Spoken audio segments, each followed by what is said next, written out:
এই আয়াতের পরেই আল্লাহ বলছেন ওয়ামা কানা লি মুমিনিন ওয়ালা মুমিনাতিন ইযা কাদাল্লাহু ওয়া রাসূলুহু আমরান আন ইয়াকুনা লাহুমুল খিয়ারাতু মিন আমরিহিম।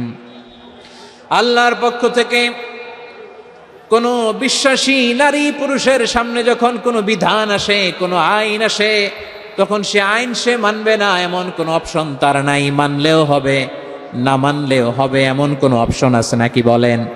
এমন কোনো অপশন নাই। আল্লাহর আদেশ আসার সাথে সাথেই সেটার সামনে আমরা সারেন্ডার। ঠিক কিনা বলেন?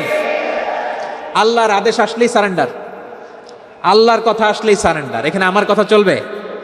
প্রিয় ময়মনসিংহবাসী, আওয়াজ করে বলেন, আল্লাহর আদেশের সামনে আমার নিজের কোনো ইচ্ছা আছে? আমার কোনো কথা আছে? যারা আল্লাহর আদেশের সামনে নিজেকে সঁপে দেয়, যারা আল্লাহর আদেশের সামনে নিজের ইচ্ছাকে বিসর্জন দেয়, যারা আল্লাহর বিধানের সামনে নিজের কথা, খায়েশ সবকিছুকে স্যাক্রিফাইস করে, তারাই হচ্ছে মুসলিম। সুবহানাল্লাহ বলেন।